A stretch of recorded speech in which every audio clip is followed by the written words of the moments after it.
நீ எங்கேயோ உன் வேலையை பார்த்துட்டு இருக்க, அவன் எங்கேயோ அவன் வேலையை பார்த்துட்டு இருக்கான். இப்படி உனக்காக எதுவுமே செய்ய முடியாத ஒருத்தனுக்காக வாழ்க்கையா அர்ப்பணிச்சு நாசமாக்கி வீண் செலவு பண்ணி குடும்பத்தை கவனிக்காம அடுத்தவங்க குடும்பத்தை அசிங்கமாத்திட்டு நீங்களா பைத்தியக்காரனாடா? இன்னும் எத்தனை வருஷங்களா இப்படியா இருப்பீங்க?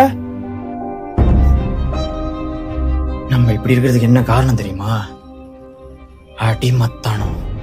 நமக்கு எப்பயுமே அவனுக்காவது அடிமையா இருக்கும். அப்ப ராஜாக்களுக்கு, அப்புறம் வெள்ளக்காரனுக்கு, இப்ப அரசியல் தலைவருக்கு, ஜாதி தலைவருக்கு, சினிமா ஹீரோஸுக்கு, கிரிக்கெட் பிளேயர்ஸுக்கு, இப்படி எவனுக்காவது எவனை பத்தியாவது பெருமையா பேசி புகழ்ந்து அவனுக்காக சண்டை போட்டு கடைசி வரைக்கும் ஒரு அடிமை நாய் மாதிரி வாழும்.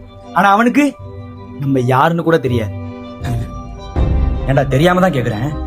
நம்ம காசு கொடுத்து படம் பாக்குறதுனால தானே அந்த நிலைமையில இருக்கான். அப்ப யாரு முதலாளி? நம்ம தானே.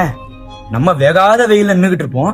அவன் ஏசி கார்ல நாயை பக்கத்துல உட்கார வச்சு கட்டி பிடிச்சிட்டு ஒன்னு நாயை விட கேவலமா மதிச்சு போயிட்டே இருப்பான். நீ அவன் காருக்கு பின்னாடி வாழ்க வாழ்க வாழ்க வாழ்கன்னு கையை தட்டிக்கிட்டே ஓடுவ. ஏண்டா உப்பு போட்டுதாடா சோறு திங்கிறீங்க? யோசிச்சு பாரு. நீ ரசிகனா இருக்க எந்த ஒரு நடிகரோட பிள்ளையாவது வேற ஒரு நடிகருக்கு ரசிகனா இருந்து அவனை கட்ட அவுட் வச்சு பால விசு பண்ணி அவன் வாழ்க்கையை நாசம் பண்ணிட்டு இருக்கானா? அவன் நடிச்சு சம்பாரிச்சு கார் பங்களான்னு போய்கிட்டு தான் இருக்கான். ஆனா நீ ஒரு நாள் மழை பெஞ்சாலும் வீட்டுக்குள்ள தண்ணி வந்து இருக்கிறதுக்கு இடம் இல்லாம நடுத்தருவில் வந்து நிப்ப. ஏன் இன்னைக்கு நீ ரசிகனா இருக்க எவனாவது ஒருத்தன் உன்னை வீட்டுக்குள்ள சேர்த்துக்க வேண்டியதானே? படத்துலயும் மேடையில மட்டும் உன் காலுக்கு செருப்பா இருப்பேன்னு பேசிட்டு அவன் வீட்டுக்கு உதவின்னு கேட்டு போய் நீ அவனை செருப்பால் அடிச்சு வெளியே வர. நமக்கு எப்பயுமே அவனையாவது தூக்கி வச்சு பேசிக்கிட்டே இருக்கணும். ஐயோ டோனி வேற லெவல், ஐயோ உசைன் கடவுள், அவர் பேண்ட் அவரே போட்டுக்கிறாரு, அவர் சொத்தை அவரே தின்னுகிறாரு, அவர் குண்டி அவரே கழுவிக்கிறாரு. What simplicity. சி இந்த பார், எவனுமே எவனை விடையும் பெரிய ஆள் கிடையாது. 1000 வருஷத்துக்கு முன்னாடி வாழ்ந்த ஒருத்தன் போயிட்டு இவர் தான் சச்சின் லெஜண்ட் அப்படின்னு சொல்லி அவன் யார் அதுன்னு கேட்டிருப்பான். அவனுக்கு கிரிக்கெட்னா என்னன்னு கூட தெரிஞ்சிருக்காது. கிரிக்கெட்டுங்கிறது நாமளா உருவாக்குன ஒரு விளையாட்டு, அவ்வளவுதான். அப்படி நாமளா உருவாக்குன விளையாட்டை ஒருத்தர் நல்லா விளையாடுறான், அந்த விளையாட்டை நல்லா விளையாடுறான், அவ்வளவுதான்.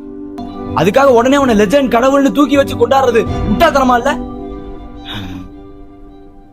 ஒருத்தன் உசுர ஒருத்தன் காப்பாத்தினானா அவன் ஹீரோ. 4 பேர் பசிக்கு சோறு போட்டானா அவன் ஹீரோ. தான் படிக்கலனாலும் 10 பிள்ளைங்க படிக்கணும்னு பள்ளிக்கூடத்தை கட்டினானா அவன் ஹீரோ. மத்ததெல்லாம் ஒன்னும் இல்ல.